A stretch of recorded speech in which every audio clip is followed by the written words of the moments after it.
Hey guys, Chaps here, and I've got something pretty cool to show you. I'm pretty excited because this is something I've never done before, and I'm really happy with how it turned out. As some of you may remember, Ivan Seliversteko, I think that's how you pronounce his name. Anyways, Ivan posted an awesome Bound by Blood image on the Gears of War Reddit page. When I saw this, I instantly knew that I wanted a physical one.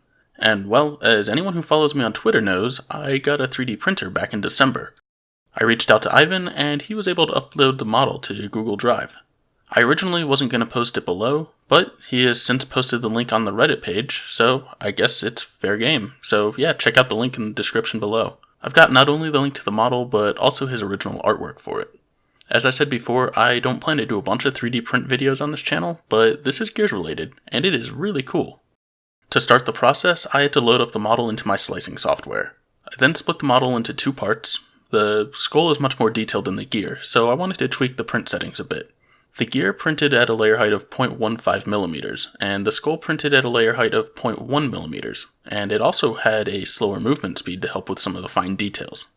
I was able to get my time-lapse software working for the webcam on my printer, so let's just take a minute to appreciate these sweet, sweet time-lapses.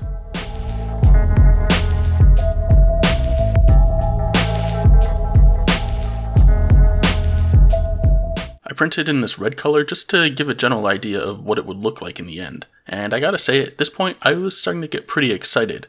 I know this was just the base filament color, but it was looking really cool. Next I went over it quickly with a heat gun and some sandpaper to remove some of the excess stringing and artifacts. This wasn't a sand to smooth it, it was just there to remove a few extra things. 3D prints are created by building up the model layer by layer. Because of this you get some visible layer lines, which I obviously wanted to remove. In order to do this, I sprayed it all over with some filler primer, which is primer with some small particles in it to help build up things a bit. After wet sanding this, you can start to see the red poke through again. This is the original plastic in the high spots of the layer lines, and the gray is the low spots that are now filled with the filler primer.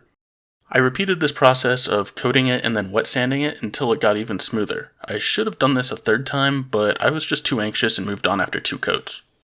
At this point, everything was nice and smooth, and it was time to start painting. I did a few coats with this really nice red spray. I just wanted to get a red that was close enough, but I was actually really happy with the way this one turned out.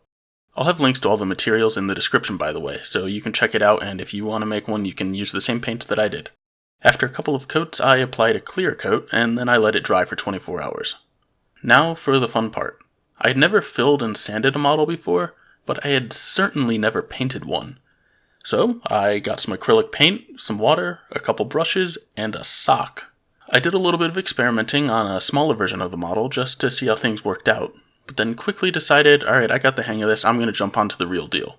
The video you're seeing here is me just doing some practice type work on the smaller model. It isn't nearly as nice as the final one, which I don't have footage of me painting. I started with the skull. I dry brushed some black into the eyes and nose, then I went back over and added some water and brushed pretty heavily over the mouth. Using the sock, I could wipe away stuff over the mouth and let the black stay in the cracks. I continued using the brushes and the socks to just wipe black all over the place. I then went in with some brown and light brown to add some additional textures. Some brighter red was also used lightly to help add some character and mix things up a bit. That's like way oversimplifying it though. Here you can see the model right as I finished painting, and as you can see, I made quite a mess. The gear followed a pretty similar process to the skull. I went in with black first and got some of the parts that I wanted really dark, and then I started brushing stuff off with a sock, adding extra layers and kind of random colors everywhere and brushing it with the sock until it started to come off, and yeah, it adds this really nice weathered pattern. So yeah, in the picture that you see here, I had just finished, and I let things sit for about an hour to dry a little bit, and then I finished off with another clear coat. And now the model's complete. I used Ivan's image as inspiration, but didn't really try to get it to match. By doing my own thing, I was freer, and I knew I wouldn't be disappointed when I didn't get it to exactly match the original. The final model has an 8.5-inch diameter and protrudes about 2 inches out for the skull. It weighs in at just half a pound, or 222 grams. I'd say in total I spent about $20, being that I didn't have any of the paint or tools yet, but that $20 was totally worth it. As I said before, I had never painted a print before, so I'm ecstatic with how this thing turned out.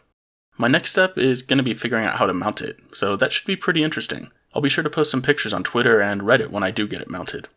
In addition, I'll soon be moving my setup into a new room, so hopefully I'll have this model mounted in a nice visible spot for when I do videos.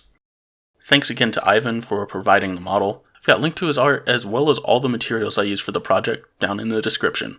Thanks for watching everyone, and I will catch you next time.